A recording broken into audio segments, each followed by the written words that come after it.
Ainul Sifah Habibah dan Zahra Amalia akan mempresentasikan tentang Al-Quran dan sejarahnya dalam mata kuliah Ulumul Quran.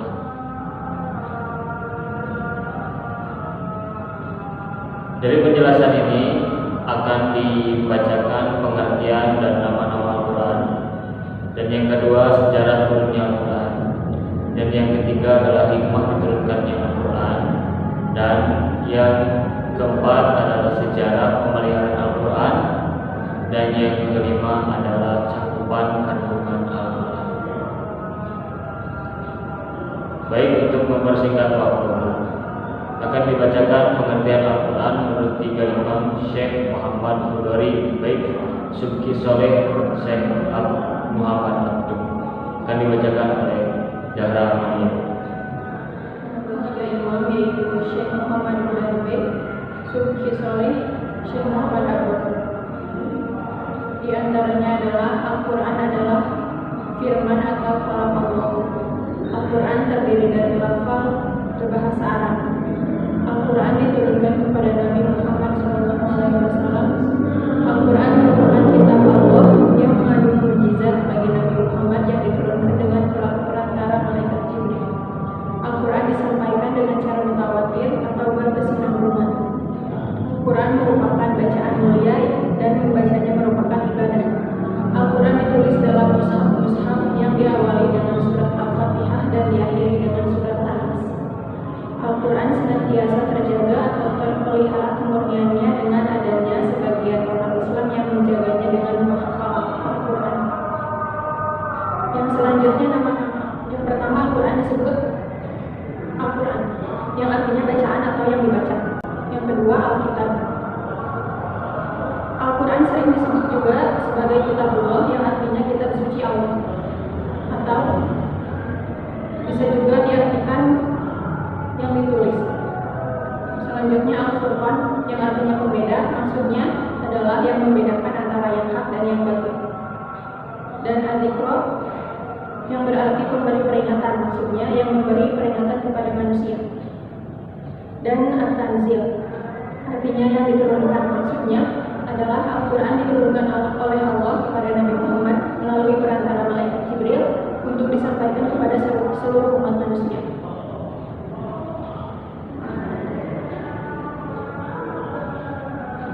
Yang kedua, sejarah Al-Quran dan turunnya Al-Quran akan dibacakan oleh Ainul Sifah Habibah. Yang kedua, sejarah turunnya Al-Quran. Al-Quran diturunkan dalam 22 tahun 2 bulan 20 hari, yaitu mulai dari malam 17 Ramadan tahun 41 dari kelahiran Nabi sampai 9 Zulhijjah Haji Wada tahun 63 dari kelahiran Nabi atau tahun 10 Hijriah. Permulaan turunnya Al-Quran ketika Nabi Muhammad SAW bertahanus atau beribadah dari wahyu. Pada saat itu turunlah wahyu dengan perantara malaikat Jibril Al-Amin dengan membawa beberapa ayat Al-Quran.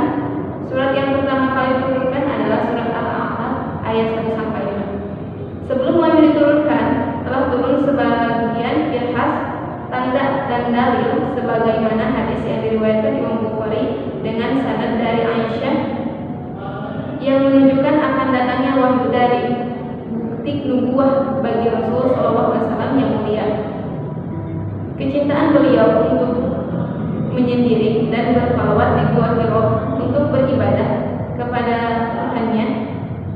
Al-Quran diturunkan pada bulan Ramadan berdasarkan nas yang dijelaskan yang terdapat dalam surat Al-Baqarah ayat 185. Proses turunnya Al-Quran kepada Nabi Muhammad SAW melalui 3 tahap itu. Yang pertama, Al-Quran turun secara sekaligus dari Allah ke Lauhul Mahfuz, yaitu suatu tempat yang merupakan catatan tentang segala ketentuan dan kepastian Allah. Proses pertama ini diisyaratkan dalam Quran surat Al-Buruj ayat 21-22 dan Quran surat Al-Waqiah ayat 77-80. Kemudian yang kedua, Al-Quran diturunkan dari Lauhul Mahfuz ke Baitul Izzah, tempat yang berada di langit dunia. Diisyaratkan dalam Quran surat Al-Qadar ayat 1 dan pada Quran surat Al-Furqan ayat 3.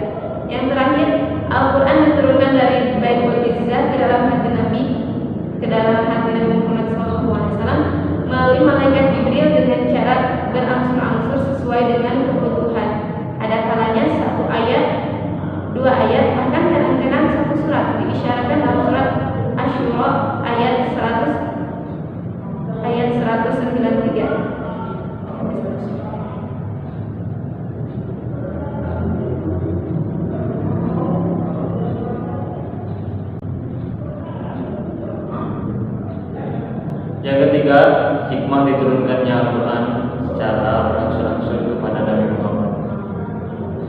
Yang pertama, untuk meneguhkan hati Rasulullah dan para sahabat.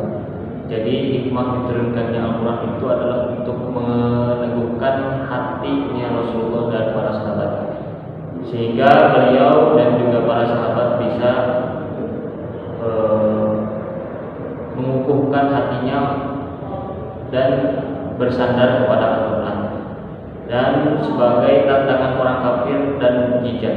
Jadi orang kafir itu mengenal Al-Quran itu hanya sebagai nama saja, tetapi kalau kita baca oleh orang yang beriman, dia menghasilkan beberapa mukjizat atau hikmah dari diturunkannya Al-Quran.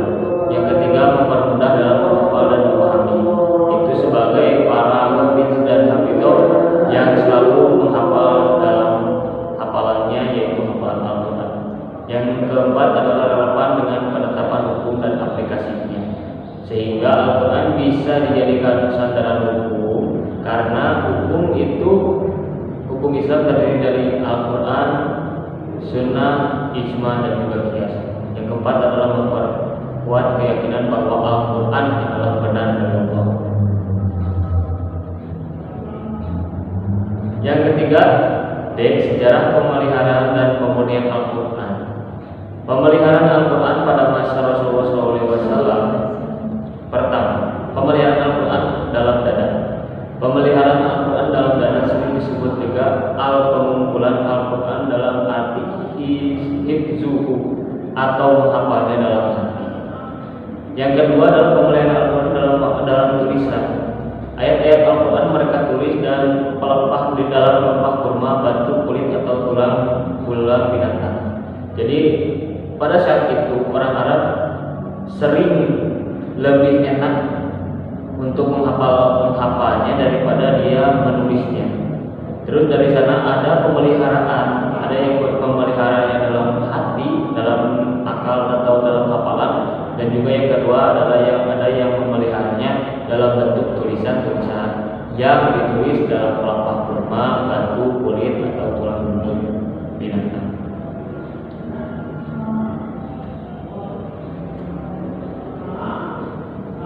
Pemeliharaan Al-Quran pada masa Khulafaur Rasyidin akan dibacakan oleh Al-Jahran. Pemeliharaan Al-Quran pada masa Khulafaur Rasyidin. Yang pertama, pada masa Abu Bakar radhiyallahu anhu. Beberapa perkara yang membawa kepada peperangan telah berlaku, seperti peristiwa Mu'tah. Banyak juga yang menolak membayar zakat. Juga ada pula orang-orang yang mengaku dirinya sebagai nabi.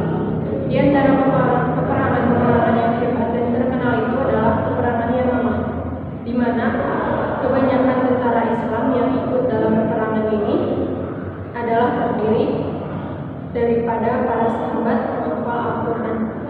Dalam peperangan tersebut 70 orang penghafal Al-Quran telah gugur syahid. Oleh karena itu Umar bin Khattab merasa bimbang jika gugur syahidnya para sahabat penghafal Al-Quran. Maka beliau pergi kepada Abu Bakar untuk membicarakan perkara tersebut. Kemudian Abu Bakar memanggil Zaid bin Sabit untuk mengumpulkan Al-Quran. Yang kedua, pemeliharaan Al-Quran di masa Utsman bin Affan. Di masa Khalifah Utsman bin Affan, pemerintahan Islam telah sampai hingga ke Armenia dan Azerbaijan di sebelah timur dan Tripoli di sebelah barat. Di samping itu, di antara mereka itu terdapat perbedaan tentang pembacaan Al-Quran itu. Tetapi kemudian kelihatan tanda-tanda bahwa perbedaan tentang pembacaan Al-Quran ini, kalau dibiarkan, akan mendatangkan perselisihan dan perpecahan yang tidak diinginkan dalam kalangan kaum muslimin.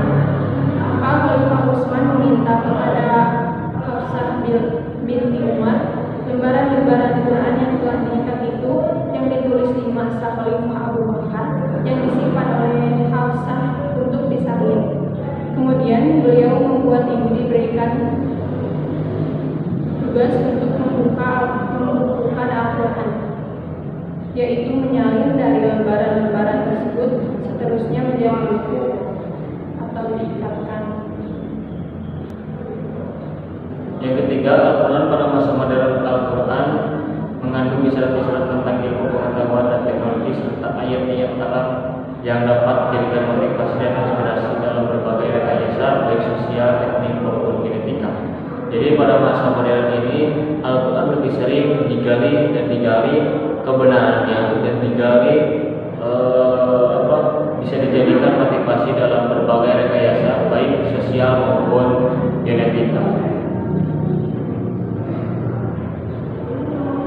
Cakupan Al-Quran, kandungan Al-Quran akan dibacakan oleh saudara Adam Sukamibah. Poin yang terakhir yaitu cakupan kandungan Al-Quran. Pertama, akidah, kedua ibadah, ketiga akhlak, keempat hukum, kelima peringatan atau takdir, keenam sejarah-sejarah atau kisah-kisah terdahulu, tujuh dorongan untuk berzikir. Jadi cakupan dalam Al-Quran itu satu ada akidah Islam. Maksud dari akidah Islam yaitu akidah Islam. Yang kedua adalah untuk ibadah. Jadi ibadah di dalam hukum ibadah di dalam Al-Quran itu ada. Akan tetapi hanya sebatas itu saja. Maka para ulama membuat ilmu fikih dari sana. Terus sebagai landasan hukum juga Al-Quran itu dan juga yang lain-lain. Mungkin itu yang dapat kami sampaikan. Mohon maaf bila ada kesalahan dan kekurangan. Mungkin kekurangan itu datang dari kami dan kebenaran hanya milik Allah SWT. Mudah-mudahan kita semua ada dalam lindungannya. Amin ya Allah ya Rabbal alamin. Segitu saja kami ucapkan assalamualaikum warahmatullahi wabarakatuh.